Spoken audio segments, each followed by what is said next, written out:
Hello, everybody. Oh my gosh, this is so exciting. I have got a very special guest today. By the way, we're live, like this is totally live, unedited, unfiltered. But you're probably wondering who's sitting next to me. Well, for a lot of you, you may know because it's my sister, Sarah Boudreau Romano. She's my older sister. Sarah, say hi. Hi. Glad to be here today. Hi. Oh my God, for a minute there, I thought, oh my gosh, am I gonna forget your name? I'm so nervous to interview you. I'm like, it's like, I feel the same way. It's so weird. Okay, the reason I'm so nervous, I think, is because she gave me the longest title, like her job title. And so basically, here's what she is, okay? I'm just gonna read it off my text message, to be honest. Okay, so she's Sarah Boudreau Romano. Guess what she is? She's an allergist. Because you know what? It's Food Allergy Awareness Week. So we think it's really important to do this interview today, okay? Here's her long title, which by the way, Sarah, you need to shorten this thing. OMG. She's an allergist at Ann and Robert H. Lurie Children's Hospital of Chicago. You're also the director of the Food Allergy Support and Education Program at Lurie. OMG. You know how people really know you? You're the Allergist Mom. I am the Allergist Mom. Was that the longest introduction of your life? That was, but it kind of made me feel like all of medical school and fellowship was worth it. So thank you. Oh my gosh, believe me, we all felt the pain. I'm oh sure you did. my God. Look at this. This is going to be so much fun. Thank you for doing this. I really appreciate it. Well, thank you for asking me. I think this is such an awesome week to highlight food allergy. So I think that this is going to be really fun. Well, we are taking questions. Okay, well, already, oh my gosh, Jeezy Pete's, already we're getting people saying hello and hi guys. We know all, oh my gosh, this is gonna be like, oh, I've got to stay focused here. This is, you know, focus. I was gonna tell you how much I missed you on Mother's Day. I wish we could have been together. No, I missed you too. I know. Okay, so one thing that I thought was shocking was 1 in 13 kids have food allergies. That just is that true? That blows my mind. It is true. I mean, it's amazing when you think about where we used to be, and we've talked about this before, how when we were young, who had food allergy? You know, I mean, my father-in-law as a child had a tree nut allergy. He was the only one that anybody knew. And it's really become an epidemic, particularly peanut allergy, but food allergies in general. So really, we have gotten to the point of about 1 in every 13 kids, which is potentially 2 in every classroom. And we see that, especially in Chicago. I go to a lot of schools, and you know, there are a lot of kids raising their hand that they have food allergy. Well, it's shocking because as we talked about just earlier this morning, the idea that you either have 1 in 13 kids who has food allergies. That means you either have a child with food allergies or a friend or someone you know has a child with food allergies. And it just is, it's a mind-boggling number because like you said, when we grew up, I don't remember knowing anybody who had food allergies. And there's this sense that I can feel, and I'm wondering if you get the same vibe sometimes, where it's like, well, no one had food allergies when I was growing up, but now everyone has food allergies. Almost like this vibe where it's like, some people don't believe it or discard it or don't take it seriously, or they think it's a trend. I don't know. Do you ever get that vibe as a woman who has children with food allergies? For sure. I mean, when we explain that and we say, oh, well, our kid's allergic to milk, egg, wheat, then I always have to sort of say, I mean, like the bad kind, you know, with an EpiPen. And still, even that, sometimes they're not exactly sure if they haven't bought into this idea of food allergy being real. A brief story, during a kindergarten social that we had at school, there was this he became a friend of mine, but I explained to him that the twins were not coming to preschool yet because they had multiple food allergies, and I didn't think the school was ready. And I felt that exact feeling that you're talking about, this sort of like, I don't know how much I believe that. So I said, hey, do you mind if I teach you about food allergy for like 5 minutes? Because we actually know what happens in the immune system. And he's like, all right, fine. Instead of asking you where you're from, I'll listen to your spiel. And I told him about it, and he totally changed. And even now, he'll still recall that conversation. And now he's connecting me with friends of his who have food allergy in other states. So just having that moment where you can say, hey, can I actually talk to you about it? Now, I do have to say, being an allergist, I have a little leg up on that conversation. And I think it's a lot harder for other parents who maybe don't have that background. Well, I think you bring up a really good point. And what I would love for you to do, and I know as your sister, I know that it's not always easy for you to talk about this, but I want people to understand you're not just an allergist, but you also are a mother of 3 children with food allergy. And it's an interesting dynamic, I'm sure. But can you bring us back to that moment when you found out that, because of course these are my nephews we're talking about, but and my niece, but when you found out the twins had food allergies, can you tell us that story? Because I think a lot of people need to know your story, but also have been through something similar. Sure. So at this point, my oldest son, who does not have any food allergies, was probably, a little over a year old. And we had introduced, we had made some cookies, and we'd already known that one of my sons was allergic to milk and wheat. And that was based on him having really, really terrible eczema as a child and hives whenever he ate, and, this whole story. But we didn't think he was allergic to egg. So we made a milk-free, wheat-free cookie that had egg in it. And I finished up my last clinic over at Northwestern, and I came home. I'd already made them. So I made it very clear to the babysitter, please don't introduce them. Not so much because I was worried, but because I wanted to see them eat cookies for their first time. So they're about 9 months old, and we made the cookie, and my mom and dad came over too. It was like this big deal because, and the cookies were terrible, by the way. They tasted like brittle, I almost said peanut brittle, which is really funny because they did not look at all. They looked like peanut brittle, but of course there was no peanut in them. So they were like these hard little lacy sugar cookies. I gave them each a bite, and within about a minute of eating it, one of my sons had swollen eyes and swollen lips. And so, I knew that he was having an allergic reaction to that. So I gave him an antihistamine and sort of just watched him. Was definitely nervous, but, knew that it seemed a little bit mild at that point, just watching him. Within a minute or so, my dad yelled out from the other room that my other son was lying on the floor. Now, he does not ever lay on the floor. He never napped. He never slept through the night. So this was very unusual. I ran over to him, and when I picked him up, he was a dead weight in my arms. He was experiencing anaphylactic shock. And he would not open his eyes. So I ran him over to the kitchen table, and I sat him on the countertop, and his head just kept falling down, and I would lift it up and yell at him to look at me. But he was really, really out of it. His lips were blue. And as an allergist, luckily I had an EpiPen in the house. He had already had it from the milk and the wheat, so it was perfect, but I probably would have had one anyway. And I injected it into his thigh, his outer thigh, and he really wasn't getting much better after about 4 or 5 minutes. So I gave him another injection. And of course, we had already called 911 at this point. So, we ran him down, and I'll never forget this image. I was in the ambulance with him, and they wouldn't let me have both kids in one ambulance. So mom took Mitch and my son who had the less severe allergic reaction in an ambulance. And so there were 2 ambulances literally following down Lakeshore Drive to Children's Memorial at that time. So it was quite a life changer event for us. And thank God everything turned out to be okay.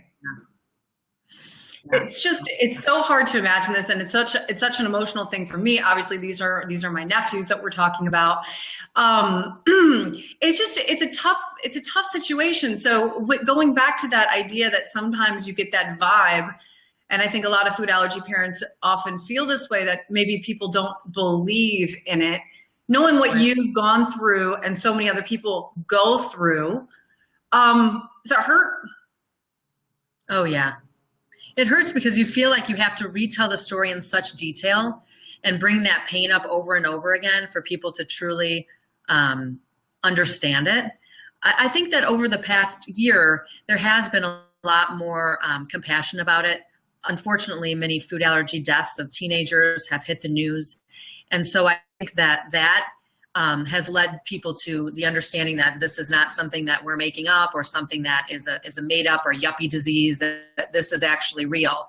And it's very sad that it took these, newsworthy events to really get people to understand it. It's just crazy because I mean, I don't know where the belief, like where you get the idea that you can either believe it or not believe it. I mean, this is a medical situation. Is it because people claim to have allergies maybe when they don't really have it? Maybe they have a sensitivity. What do you think is the reason why this why people have a sense of, oh, should I believe it or shouldn't I believe it? Like, how did that happen? Do you have any idea? Well, I think you're exactly right. It's the terminology. I mean, if I go up to someone, I say my child has diabetes, no one's saying, I wonder if she really does or not, right? I mean, you accept that. Or my child has leukemia. There's no, decision point there. And I think that because the word allergy has been overused for so many years, and also we also say, well, I'm allergic to trees, which that is a true allergy, but it doesn't cause a life-threatening response. So there are a lot of allergies. There are also, we live in a world of food sensitivities where people say this bothers them or this bothers them, or I choose to go gluten-free or dairy-free for X, Y, or Z reason, and they call it an allergy. I often speak to my colleagues and say, I wish I could change the word. When one of my sons had this disease called FPIES, food protein induced enterocolitis syndrome, everyone was like, oh boy, that's serious. And I'm like, well, it's no more serious than the food allergy. So I think a lot of it is the terminology that we use and the misunderstanding around that word. That's so interesting. And do you happen to know, and I think this is like cuts to the core of the issue, especially for those people who are still kind of trying to figure this out in their own minds, why there's been such an increase. Has there been any scientific studies? Do people understand or know the reason why there are so many more kids with food allergies nowadays? So, I mean, there are many theories. Okay, so one of the biggest theories is called the hygiene hypothesis, which is basically the molecule that is in charge of food allergies or allergic reactions is called IgE. Well, in other countries where there are third world countries or underdeveloped countries where there's still parasites and worms that live in the gut, the main job of IgE is to fight those off. Well, in developed countries, which is why we get the word hygiene hypothesis, where we are cleaner, so to speak, we don't get, worms and parasites as often, the IgE molecules sort of look for something else to do. And that's sort of how I think of it. But there are many other theories, some gut theories. Oh, I know you're like, I know that there are some people who are listening to and clinging on to every word you're saying, but quite frankly, you are like, woo! I don't know if I needed more coffee to listen to this. Can you say this in like more of a Cliff Note version? I mean, is it environmental or what? Sure. I mean, we could go broader and we could say environmental. And we could also say food that we're eating. Are we making the food that we eat more allergenic? So we change our foods more than other countries do or more than third world countries do. So it could be a lot with diet, with environmental triggers, but there's definitely something that's changing. This is a real epidemic. This is a real problem. And I'm not saying that there are some people who are diagnosed wrong and they don't really have allergy, but the great majority of people do, and that this is just a serious epidemic that we're really worried about in the medical community. So it is true, though, that there are more children with food allergies now than ever before. Or is it because, as Eric is bringing up here, which I'll show his comment, is it just maybe that kids did have food allergies back in the day, but no one understood it? Sure. I mean, I think that there is a small portion of that, I mean, actually, when Grandma talks about her brother who was allergic to potatoes, right? I mean, he didn't go to an allergist and have skin prick testing, so we don't really know if he was or not. I think there were some other allergens at that time, but if you think about it this way, back then, people really cooked with whole food, right? They ate from the farm, they ate whole food. They didn't have these processed foods. They weren't reading labels. So when our great uncle was supposedly allergic to potato, she just didn't use potatoes in the house, right? So she didn't have to read labels of the chips or the breads to see, because everything was homemade. So I think, there is a little bit of that where we're diagnosing it more now because it is becoming something that we can easily test for and understand better. But the great majority of it is actually new diagnosis and new problem. Wow. I want to talk about real life moments. Okay. Because I know that a lot of people who will be watching this or who are watching this now live this just like you do every single day. It's not something that you just wake up one day and say, okay, I'm going to take a break from this today and I'll pick it back up tomorrow. This is non-stop. So I've personally gone through a couple of moments. One I want to tell you about, and I'm just curious if you've experienced something similar or what some of your real life moments are. As you know, Calvin, my son, your nephew, is in preschool. He goes to an awesome preschool. We absolutely love it. I have witnessed with other preschool moms kind of this attitude of, well, why can't I pack my kid a lunch when, you know, with peanut butters or strawberries or cheese or certain kinds of foods? My kid's not the one that has a food allergy. Why should my kid suffer? You know, I am like crazy shocked by this kind of talk. And I think it comes to a lack of education, because these are good people, really, really good people, which is just shocking to me that that conversation can happen. But is this common? And do you ever experience real life moments like that?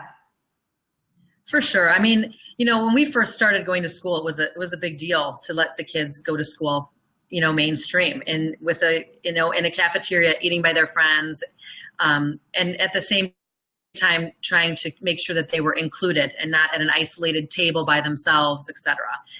So, you know, I think that feeling from other parents, I mean, I understand it. You know, no one wants to be inconvenienced, and no one wants to sort of take on someone else's problems. Okay, they have enough of their own.